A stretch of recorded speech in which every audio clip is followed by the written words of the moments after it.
rise from your grave.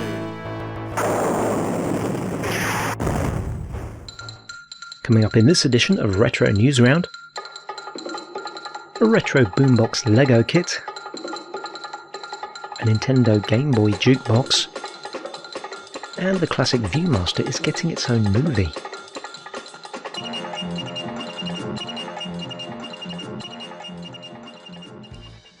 Back in October 1990, Mean Machines magazine was launched in the UK, covering all the video game consoles of the time, including Sega's Master System and Mega Drive, the Nintendo Entertainment System, and some of the harder to get hold of systems like the NEC PC Engine, also known as the TurboGrafx system in the US. The magazine was a spin-off from Computer and Video Games magazine, where Mean Machines started in 1987 as a dedicated games console section. Anyone who fondly remembers this magazine will be pleased to hear that Julian Jazz Rignall, who edited the original magazine, is planning a spiritual successor to Mean Machines called Golden Age, Consoles, Computers and Coin-Ops. The mag is at the prototype stage at the moment. These covers are just mock-ups, but Jazz Rignall has stated in social media posts that it will be an A5 size, 52-page long magazine published every 2 months.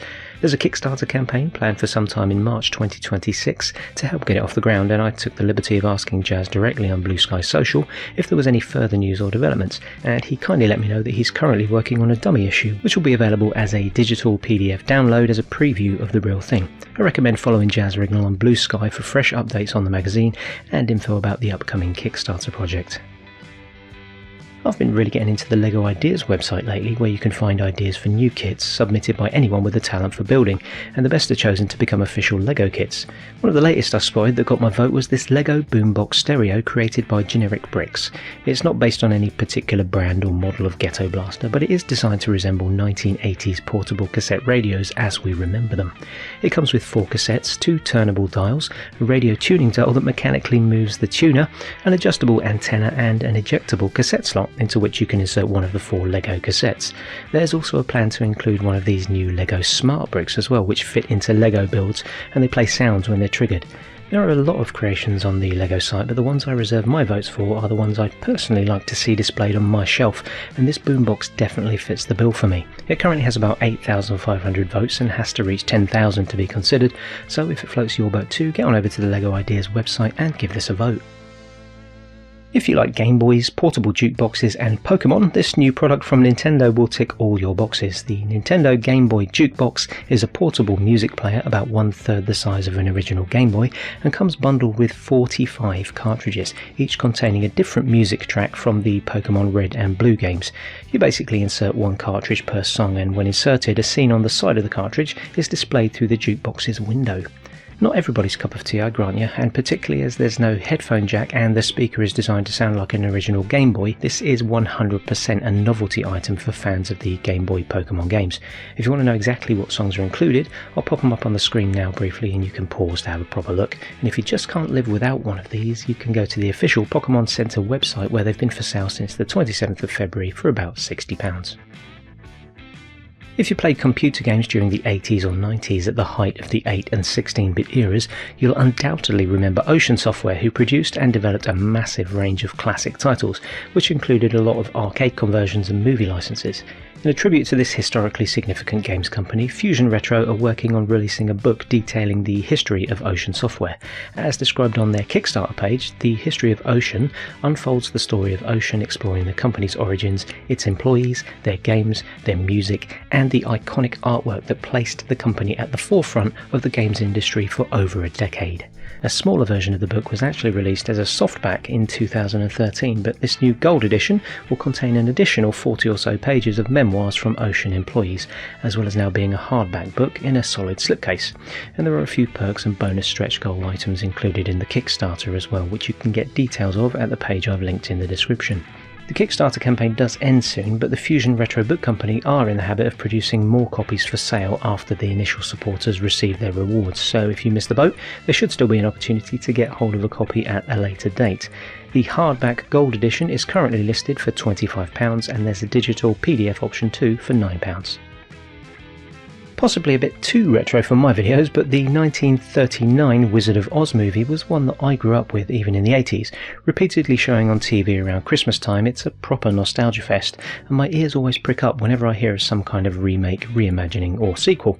We've recently had the movie version of the stage show Wicked to enjoy, but the latest announcement in the Oz universe is a 2026 movie from Fathom Entertainment called Gale, Yellow Brick Road. It's a reimagining and continuation of the story set many years later from the point of view of Dorothy Gale's granddaughter Emily, who learns about her family's history with Oz after discovering her mother's journal, which in turn leads her to her grandmother Dorothy, who's now incarcerated in a mental asylum. The film leans into the horror genre, although with its PG rating it's probably a family-friendly level of horror, and features some familiar albeit reimagined characters including the Scarecrow, the Wicked Witch, the Tin Man, and the Wheelers from the 1985 sequel movie. The film has already hit cinemas in the US only, and at present no international release details have been confirmed, but a news article on Nerdist.com has stated that there are plans to release it to streaming services soon. So if, like me, this is one you want to see, it will likely be available to watch here in the UK at some point. Until then, you can fill your boots with the official trailer on YouTube, which I've linked to in the description, and I can recommend having a look at that to get a feel for where this film is going with its 2026 approach to the classic tale of Dorothy Gale. On the subject of yellow bricks, the LEGO Retro Movie Theatre, see what I did there, is another possible future classic from the LEGO Ideas website.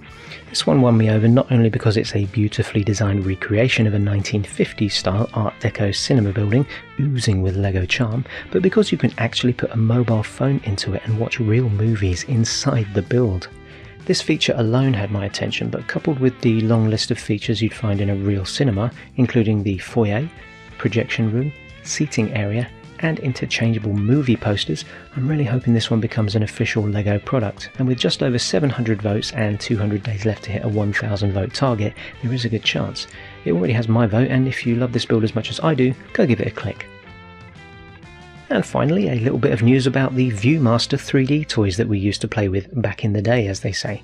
And although I remember these from the late 70s mainly, they've actually been around since 1939, believe it or not. The Viewmaster stereoscopes were devices we'd peer into to see 3D colour images on transparent film, displayed on interchangeable reels that you could buy and add to your collection, quite cheaply too. I mean, look at that set of Banana Man reels there, bought from a branch of BWise for only 49p.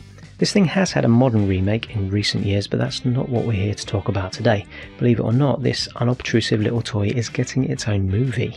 Yep, movies based on toys. I don't know how you feel about those, but they can come across as a bit of a cash grab sometimes, although when they do get it right, they're often super entertaining as well as nostalgic. The upcoming live-action Viewmaster movie from Mattel Studios, Sony Pictures and Escape Artists will be directed by Phil Johnston, who was responsible for Wreck-It Ralph and Zootopia, so we can at least form some kind of judgment based on those previous efforts.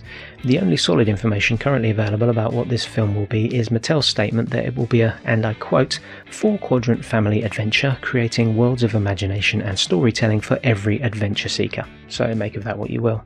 I'll admit to not being particularly excited for this one, but I am intrigued as to what we might get, especially as the Viewmaster is one of those toys that holds a lot of nostalgic memories for so many people from so many different eras. And that about does it for this slightly shorter 12th edition of Retro Newsround. The old Retro News has been a bit sparse lately, so that affected what I could include this time round, so it might be a while before the next one. Until then, whenever it may be, thank you for liking and subscribing, and of course thank you all for watching Retrospectives. Welcome to your doom.